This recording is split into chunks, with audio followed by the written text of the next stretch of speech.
प्रथम हुआ घर से गायब। सब घर वाले परेशान हो गए कि आखिर प्रथम कहाँ चला गया। और दादी तो अब राधिया को ही डांट रही है कि भाई महारानी जी, पतिदेव जी कहाँ हैं आपके? ऐसे तो सबकी फिक्र करती फिरती हो, वो कहाँ है, वो क्या है, वो कैसे है, और अब पता नहीं है कि आपके पतिदेव सुबह से गायब हैं और अब सुबह से आराम से ऐसो आराम से बैठी हो तुम यहाँ पर। तो राधिया कहती है कि जी दादी जी, वो मुझे लगा था कि वो ज़रूरी काम से गए होंगे। फिर जब दादी राधिया को इतना डांट ही रही होती तो अहम कहता है कि राधिया ने मुझसे पूछा था, लेकिन मैंने सोचा कि प्रथम इधर उधर ही कहीं गया होगा, इसलिए मैंने भी ज़्यादा ध्यान नहीं दिया। तो राधिया कहती है कि दादी, हमारा दिल जानता है कि प्रथम सर जहाँ भी हैं एकदम सही सलामत है। ऐसा कहते हुए राधिया दादी को पानी का गिलास देती है और पानी का गिलास दादी जोर से पटक देती है।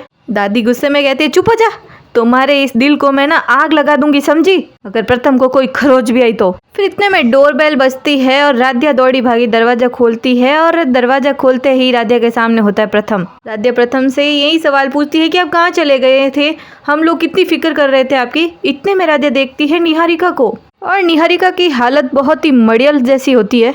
आखिर ये निहारिका को हो क्या गया है? दादी निहारिका को पकड़ते हुए कहती है कि प्रथम क्या हो गया निहारिका को, क्या हालत हो गई है इसकी। इतने में मामी कहती है कि मुझे तो लगता है घर से जब से गई है कुछ खाया नहीं है, भूखी मर मर के ऐसी हालत हो गई है इसकी।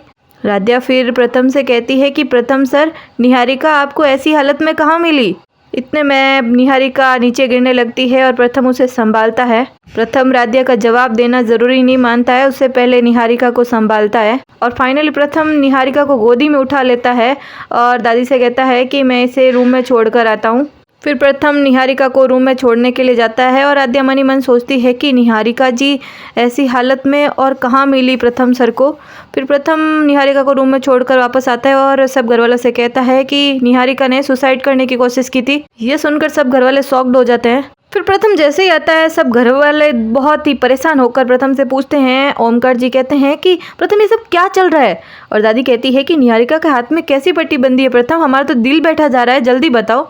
बुआ दादी से कहती है कि माँ तुम चिंता मत करो, तुम बैठो पानी पियो आराम से, प्रथम बता रहे हैं ना। फिर रजनी को ये सब तामझाम पता चलता है तो रजनी कहती है कि प्रथम ये क्या है, अगर भगवान ना करे निहारिका को यहाँ कुछ हो गया तो हम क्या जवाब देंगे, तुम ना अभी के अभी इस निहारिका को अपने माँ बाप के पास छोड़ के आओ।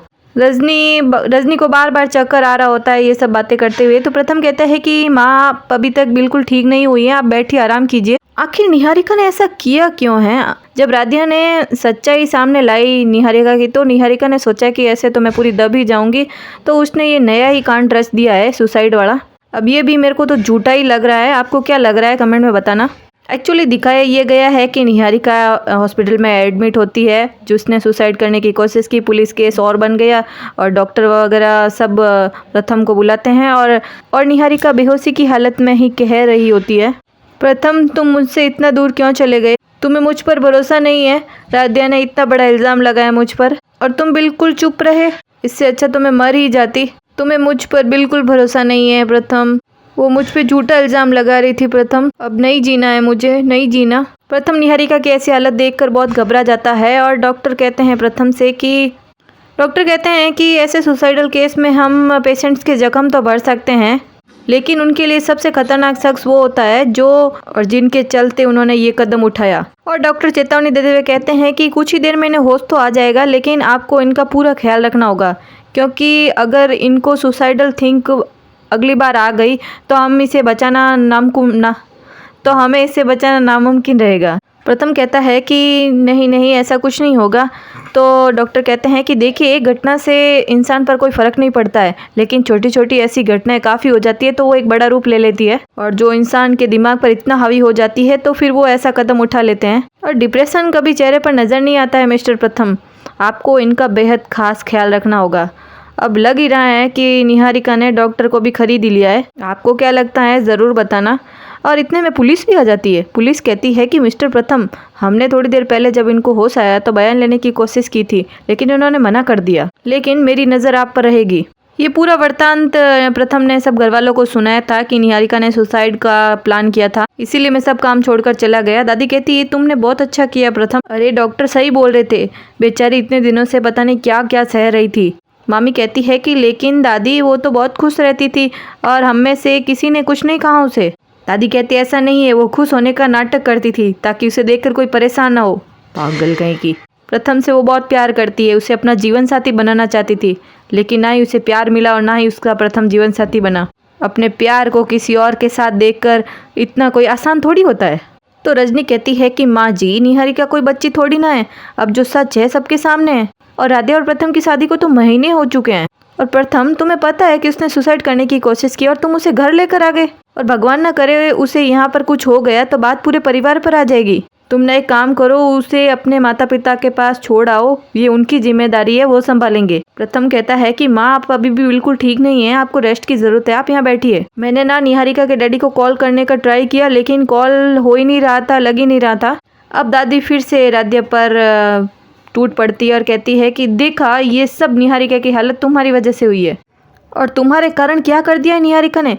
और एक तुम हो, तुम्हारी मोटी चमड़ी पर कोई असर ही नहीं होता है बातों का, ना ही तुम्हारे दिल पे असर होता है। तुम्हारे कारण वो छोटी सी बात पर अपनी जान देने को तुली थी। रजनी कहती है कि माँ जी आप निहारिका को क्यों सुना रही है। रजनी कहती है माँ जी आप राध्या को क्यों सुना रही है। हम सब जानते हैं कि निहारिका कांच की गुड़िया है, इसीलिए इतनी छोटी सी बात पर अपनी जान देने को चली गई। दादी निहारिका का साथ देते हुए कहती है कि रजनी तुम इतनी बड़ी बड़ी बातें इसलिए कर रही हो ना, क्योंकि तुमने जिससे प्यार किया ना उसे पा लिया। अगर हम ओमकार की शादी किसी और के साथ कर देते तो तुमको भी यही दर्द होता। अब तक यमराज की मेहमान बन चुकी होती तुम। इतने में ओमकार जी फॉर्म में आ जाते और कहते हैं कि बस कीजिए माँ। अरे माँ आप कहाँ की बात कहाँ लेकर जा रही हैं। रजनी जी की तबीयत थोड़ी ठीक भी नहीं हुई और आपने फिर से महाभारत शुरू कर दी। सिचुएशन को समझने की बजाय आप दोनों बहस कर रहे हैं। निहारिका अपनी जान देने को चली गई थी, प्रथम ने अच्छा किया उसे यहाँ लाकर। अगर निहारिका पुलिस को कोई प्रथम के खिलाफ बयान दे देती तो प्रथम ताउम्र जेल में सड़ता।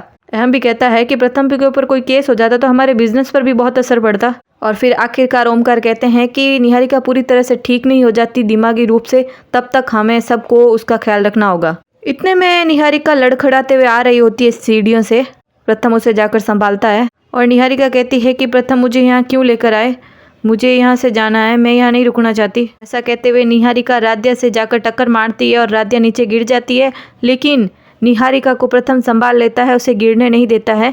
और राध्या गिरे वो प्रथम पर कोई असर नहीं पड़ता है। सब फैमिली वालों को भी शौक लगा कि इसने राध्या को नहीं बचाया कि निहारिका को बचाया। फिर निहारिका अपना भाषण शुरू कर देती है रोते बिलखते कि है ना, जिस आंटी को मैंने अपनी माँ के जैसा माना उसका ही खूनी माना गया मुझे इस घर में। उनको मारने का इल्ज़ाम लगाया गया मुझ पर, क्यों रुकूं मैं ऐसी जगह पर, मुझे नहीं रुकना है यहाँ पर। फिर निहारिका जाने लगती है तो राध्या निहारिका को रोकते हुए कहती है कि ऐसी हालत में कहाँ जा रही हैं आप। फिर दादी राध्या को धक्का मारते हुए कहती है कि तुम तो चुप ही रहो। अरे निहारिका बेटा तुम कहीं नहीं जाओगी, हम जानते हैं तुम गलत नहीं हो, हमें पूरा विश्वास है तुम्हारे ऊपर बेटा, तुम कहीं नहीं जाओगी, तुम्हें हमारी कसम है बस। इतने में निहारिका फिर से गिरने वाली होती है और प्रथम उसे संभालता है। दादी कहती है देखा कितनी कमजोर हो गई हो तुम, जब तक तुम पूरी तरह से ठीक नहीं हो जाती तुम यहीं रहोगी बस। फिर प्रथम निहारिका से रेस्ट करने को कहता है। फिर प्रथम और निहारिका ऊपर चले जाते हैं रूम में और दादी फिर से राध्या को डांटती है कि देखा तुम्हारी वजह से हुए, सब तुम्हारी वजह से। अरे जिसने हमारे घर को बचाया, हमारे बिजनेस को बचाया, जिसकी वजह से हम सड़क पर आने को बच गए, और तुम्हारी वजह से वो लड़की पागलों जैसा बर्ताव कर रही है और सड़क पे आ गई है। ए राध्या ध्यान से सुन लो, अगर निहारिका को कुछ भी हुआ ना तो हमसे बुरा कोई नहीं होगा। फिर दादी डांट फटकार लगा के चली जाती है और राध्या मन ही मन सोचती है कि अनजाने में ही सही हमसे बहुत बड़ा पाप हो गया है, हमारी वजह से निहारिका जी अपनी जान लेने की कोशिश कर रही थी और राध्या बहुत ही अपने आप को कोस रही थी। अब राध्या तो बेचारी इस निहारिका की सच्चाई सब घर वालों के सामने ला रही थी, लेकिन निहारिका ने तो ये सुसाइडल वाला ड्रामा करके सबको चकित कर दिया और बाजी ही पलट दी। अब क्या निहारिका ने सच में ऐसा करने की कोशिश की या फिर ड्रामा ही था, कमेंट्स में ज़रूर बताएं। इसी के साथ मिलते हैं नेक्स्ट एपिसोड के साथ। आज के लिए इतना ही, धन्यवाद।